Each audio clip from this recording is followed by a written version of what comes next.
Assalomu alaykum qadrli muxlis, kanalimizga xush kelibsiz. Madina Tojiboyeva farzandli bo'ldi.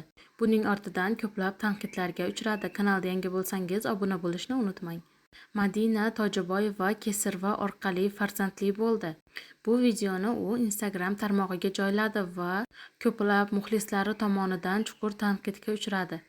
Kesirva bo'lib tug'ish bu haqiqiy onalikni his qilish degani emas.